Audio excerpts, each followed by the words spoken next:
రాష్ట్రాలతో జలజగడాలు పరిష్కరించలేకపోతున్న జలవనరుల శాఖ మంత్రి దేవినేని ఉమామహేశ్వరరావు ప్రతిపక్షాలతో మాత్రం బాగానే తగులు పెట్టుకుంటున్నారు. నందిగామ నియోజకవర్గం ఆయనది కానప్పటికీ అక్కడ వైఎస్ఆర్సీపీ ఎదుగుదలను సహించలేకపోతున్నారు. ప్రశ్నిస్తోన్న ప్రతిపక్ష నేతలపై కేసులు బనాయిస్తున్నారు.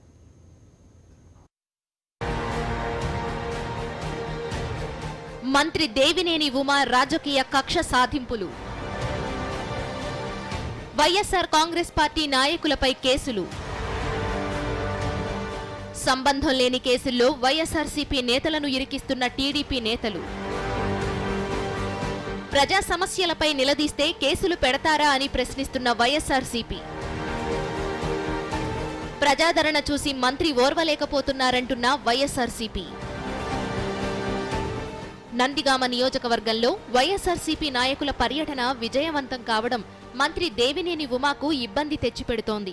దేవినేనిది నందిగామ నియోజకవర్గం కాకపోయినా అక్కడ పెత్తనం చెలాయించేది ఆయనే.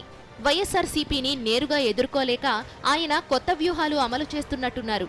కొంతమంది టీడీపీ కార్యకర్తలు వైఎస్ఆర్సీపీ కార్యకర్తలపై దాడులకు దిగి ఆ గొడవలకు వైఎస్ఆర్సీపీ నాయకుల రెచ్చగొట్టే ప్రసంగాలే కారణమని పోలీసులకు ఫిర్యాదులు చేశారు. ఈ ఫిర్యాదుల వెనుక మంత్రి దేవినేని ఉమా హస్తం ఉందనే ఆరోపణలు వినిపిస్తున్నాయి. మంత్రి ఒత్తిడి ఉండడంతో పోలీసులు కేసులు నమోదు చేస్తున్నారు. నందిగామ నియోజకవర్గంలో కంచికచర్ల, వీరులపాడు, చందర్లపాడు పోలీస్ స్టేషన్లలో వైఎస్ఆర్సీపీ నాయకులపై రకరకాల సెక్షన్ల కింద కేసులు పెట్టారు. టీడీపీ నాయకుల తీరును నిరసిస్తూ వైఎస్ఆర్సీపీ నాయకులు డీఎస్పీ కార్యాలయానికి పాదయాత్రగా వెళ్లి డీఎస్పీకి వినతి పత్రం సమర్పించారు. తప్పుడు కేసులు ఎత్తేయాలని డిమాండ్ చేశారు. అధికార పార్టీ నేతల నుంచి ఒత్తిడి ఉండడంతో పోలీసులు కేసులు వెనక్కి తీసుకునేందుకు ససేమిరా అంటున్నారు. దీనిపై డీజీపీకి కూడా వైఎస్ఆర్సీపీ నేతలు వినతి పత్రం అందజేశారు.